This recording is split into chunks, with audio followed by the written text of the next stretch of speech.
Hello there, Cookies with turn 75 of EA Vanheim. Let's see, we did a little bit more site searching, found a nature or water gem. Then we killed a couple of four things. Hopefully they were sages. Don't know though. Cast transformation. We had a nature 1 guy that was diseased, and we didn't have anyone next to him that could heal him. And so I tried to transform him to get him a bunch of HP, but it went wrong. And so now he's a 1 HP frog, so there's no helping this guy. So just a little 1 HP froggo. So this is our second transformation that's gone really bad. The other one, our mage died. So definitely unfortunate. I do think we got the thistle mace back. And so we're just going to get our 9 RP out of this frog before it dies. A researcher diseased frog. Alright. Additionally, did our Horde from Hell, we did our Earth attacks. Let's go ahead and see if we were able to kill those whites.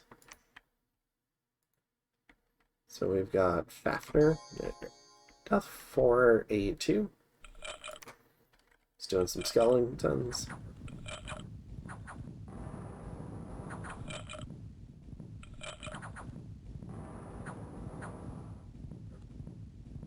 Stays just big enough, doesn't get hit by the white mage. If this guy had a magic weapon, I think this would have been over. Instead, we kill him. And then the magic phase fight, where we try to kill the other guy. So we've got our devil, a number of imps, and we've got this vampire, Mr. Trap card with his blood slaves. And here we've got the Crystal Amazon PD and this guy. So doing invulnerability. These imps are having a bad time, as he just gains HP.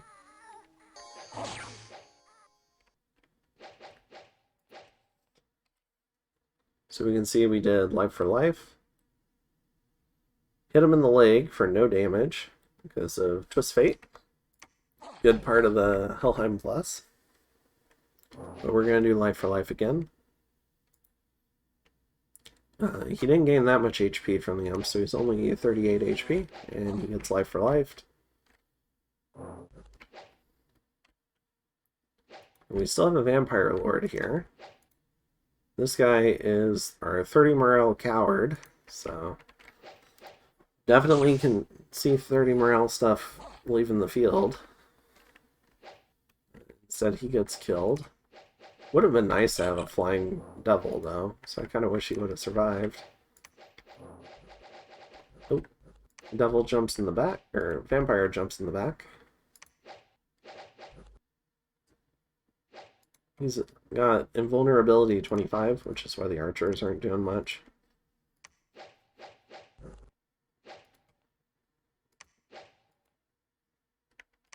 Why can I not? Oh. Yeah, and to remind people of the Bless, it's Undying, Strength, Fire Resist, massive amounts of defense, because triple defense Bless from water gives you +7, poison weapons, combat speed, but no magic weapons. So everything here is going to struggle to kill this vampire. I mean, it's still doable, but they're going to struggle.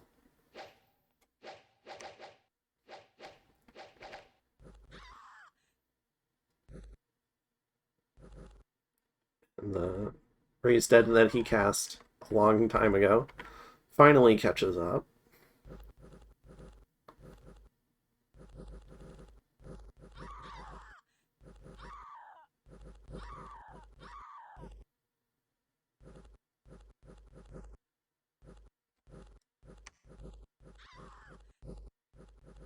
So fairly close run thing. Definitely was not guaranteed to work. Could have lost some valuable gear on this guy. I did give him this for the +5 MR.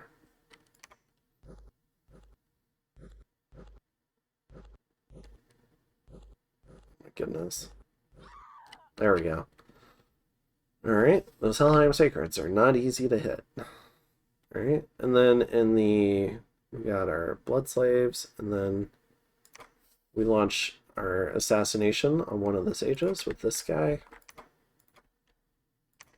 So, I apologize for, if you ever end up watching this, Cultural Brockley is the Helheim player. If you ever end up watching this, I apologize for hitting you with a Reaper person, but I didn't know what else to do with him, so I tried to at least find a game use for him other than annoying you. Feel free to mind hunt. And, whoops, spoiled that one. We launch a raid in the Shadowland. This is our Vanheims running around. They find some PD, so we'll go ahead and clean that up.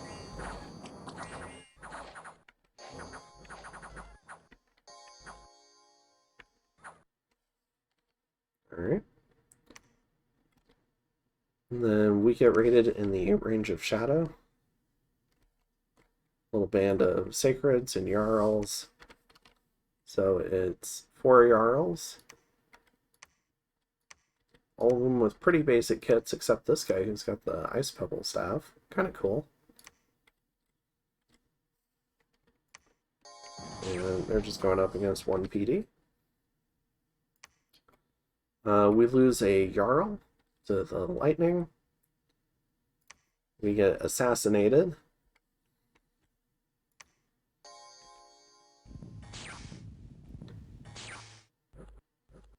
Shockwaves himself.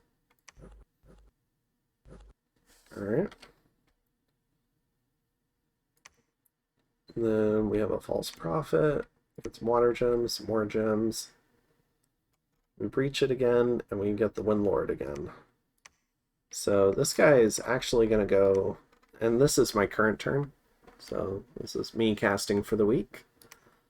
So we're just going to go ahead and have the Mercs try to clear the PD on this fort, just see what's there.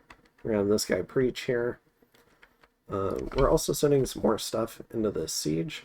So we're going to have a ground army, which is going to be good. We're going to have life after death. We've also added Army of Lead. And we're adding potentially Anti-Magic Doom and Will of Fates. So I would call this a high commitment attack now, because we've got our Golem here. I mean, it was already starting to get pretty high commitment, but this is definitely high commitment now. So before it was me defending on thrones. Now it's me attacking on thrones, which is pretty dangerous. At least I can't get magic phased. However, he can pop out of the fort, and then we can fight inside the fort. So it can definitely get crazy. We're also sending people to secure lines of retreat. So we've got a large group of Vanheims. We're also getting this guy out of there. So we snuck him an Amulet of Anti-Magic. So he's up to 27 MR, so he should be safe getting out. We're sending this guy over because there's a lab here. We're gonna, if Helheim doesn't retake this, we're gonna give him an Amulet of Anti-Magic. And that'll be great, because he'll be able to do it in a province that isn't mine traditionally, so I don't care as much about the Reaper. We'll see how it works. And if Helheim does retake it, he can assassinate someone here. So that's kind of the idea. We are doing a little bit of carrion reanimation. We could do more, but we ran out of gems, both air and death. And we're casting Infernal Disease here, because we see the Pretender, the Frostfather is here. So we're sending out the Infernal Disease. This guy's going to hold on to the Robe of the Magi. Hopefully the Horror Mark doesn't happen. We'll see. Doing Infernal Tempest, Curse of Blood, doing some more Cloud Trapeze. So we did notice this group here, so we're going to try and jump here and cut this off, maybe prevent the movement. We're also going to Cloud Trapeze onto this fort. I don't want a Jade Sorceress being able to move here in one turn and hit me with foul vapors. So I know we have Serpent's Blessing going up, but it's going up late in the script, and I want to avoid that. And then got a reasonably aggressive script, so we've got some immediate attack rear. Oh, and we're reinforcing. So we're bringing in all these guys too. So now it's an attack rear by like close to 80 demons. And yeah, getting some more recruitment in. Not sending as many guys under the sea. Haven't been forging as many of the... I'm forging more stuff useful for attacking rather than Shambler skins for hiding. We're continuing to mass researchers here in this cave. So, sending people to run away. And we've got 2,600 research coming in now, so things are improving a little by little. And yeah, we've got some cool stuff planned. When these new troops get here, I think then we'll feel safe to assault. We've got a bunch more Vanheim sneaking into the area. We've got this guy with some Solus. And we're going to start migrating troops west. And the idea is maybe we can swing through this area, do some Dom pushing here really quick, and try to sit on this throne. So we're going to start making our move and see what we can do. I'm sure he's got plenty more Wind of Death casters, but it was nice getting rid of those two. Now we're going to pull back Trap card. And this person's going to keep doing his thing. And yeah, I think that's it. So hopefully this goes well. And maybe if we can take that 3-pointer off Helheim. One, it puts us one throne away from winning. In terms of the thrones, we've got 3, so we've got 6. We get a 3-pointer, we're up to 9, and then we just need one more, and we win. At that point, if we take that 3-pointer, I expect Abyssia to probably try and change sides. We'll have to see. And that could affect my blood hunting pretty hard, like a lot of my blood hunting, because a lot of it's kind of in the back of my kingdom along the Abyssia border. However, 2 of Abyssia's thrones are on the border with us, so that would also give us some opportunities. Although, I don't have a lot of stuff in position. I could definitely, like, demons can reposition pretty quickly. So if Abyssia tried to change sides, it would actually make things faster, I think. Which is notable, because we're starting to creep up on Cataclysm, which is turn 85. And I'm not looking forward to trying to defend my forts from Cataclysm.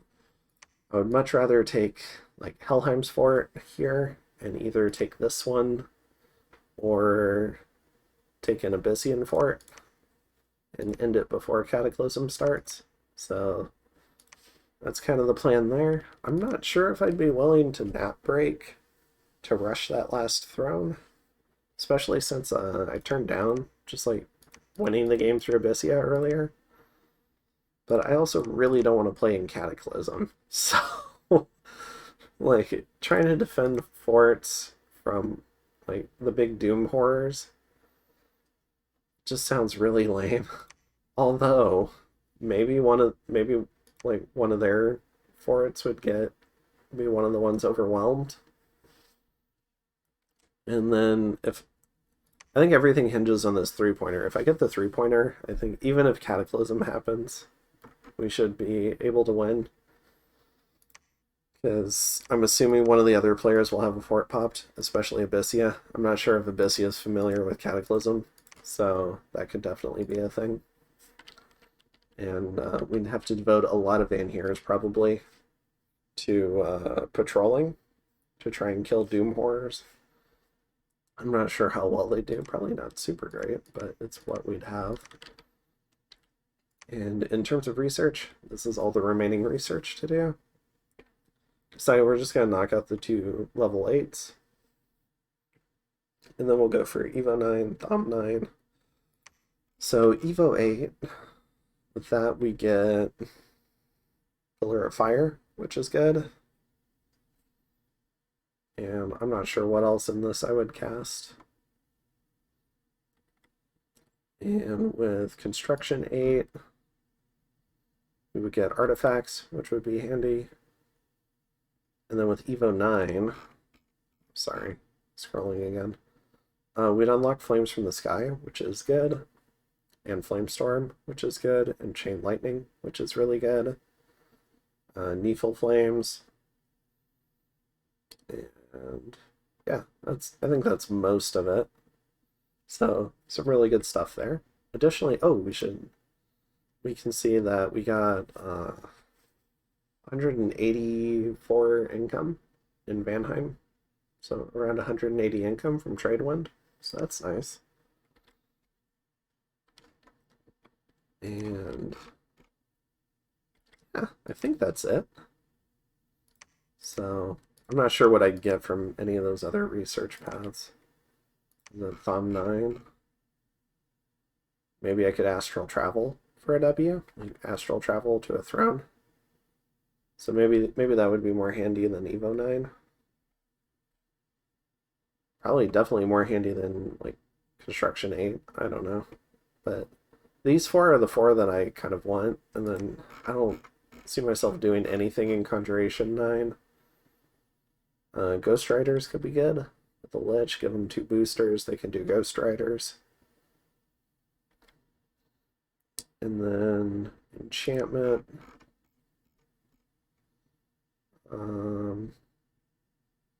Fields of the Dead, maybe? Army of... Yeah. This one's not that great. I like Carrion Reanimation more for 10 gems. But yeah, I think that's it. So I'll see you in the next one. Later.